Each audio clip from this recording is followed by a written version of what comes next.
Kwa majina naitwa Joseph Dida Singelewia. Mimi ndio mmiliki wa mabasi ya Ester Luxury Coach.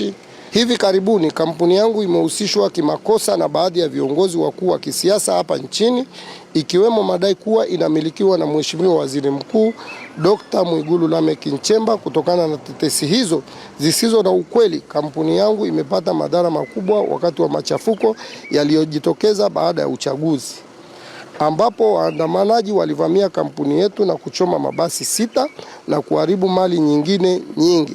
Napenda kuwajulisha waandishi wa habari na Watanzania wote kwamba Ester Luxury Coach ni mali yangu na familia yangu, bila kuhusishwa na kiongozi yoyote wa kisiasa au mtu mwingine yoyote nje ya familia yangu.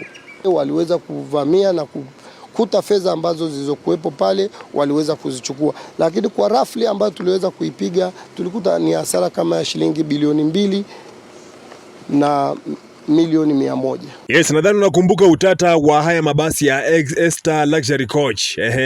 Ambayo unasemekana kwamba kuna baadhi ambayo yalichomwa na waandamanaji walikuwa na winda haya mabasi kwa tuhuma kusema kwamba ni mabasi ambayo yanamilikiwa na Waziri Mkuu wa Tanzania Lameck Nchemba, Mwigulu Lameck Nchemba. Sasa baada ya hizo taarifa kusambaa sana kwa wingi, Lameck Nchemba ambaye ndio Waziri Mkuu wa Tanzania akaja na kukanusha taarifa hizo. Akawa anasema kwamba mabasi haya sio ya kwake, na yani kulikuwa na mambo mengi sana ambayo yalikuwa yanasema, lakini alikiri na kubali kwamba mkewe anaitwa Ester ndio, lakini magari sio ya magari ya kwake yeye. Sasa watu wakawa bado hawaelewi nini ambacho kilikuwa kinafanyika, lakini taarifa ambazo zilisambaa kwa wingi sana. Sasa umetoka kumsikiliza bwana Joseph Dida, huyu hapa amekiri kwamba yeye ndio mmiliki wa mabasi hayo, na pia amezungumzia kuhusiana na baadhi ya hasara ambazo alizipata baada ya maandamano ya Oktoba 29 ambayo yalikuwa kama yana target baadhi ya rasilimali, sitasema ama baadhi ya mali ambayo inamilikiwa na viongozi na baadhi ya viongozi wa serikali. Tuliona pia kulikuwa na tetesi kuhusiana na vituo vya mafuta ambavyo inasemekana kwamba vinamilikiwa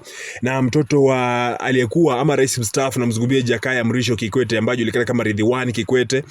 Lakini pia kulikuwa na haya mabasi ya Ester Luxury Coach ambayo pia na yenyewe yalikuwa ni kama target fulani hivi. Sasa mmiliki, kwa mujibu wa hii clip ambayo umetoka kuiona, ni mmiliki wa mabasi hayo ya Ester ambaye julikana kama Joseph Dida, ambaye amekuja na kukanusha taarifa kwamba mabasi hayo hayamilikiwi na Waziri Mkuu wa Tanzania, na mzungumzia Mwigulu Lameck Nchemba, na akawa anasema kwamba yeye ndio mmiliki halali, lakini pia hamna uhusiano wote wa Lameck Nchemba ambaye ni waziri mkuu na mabasi hayo.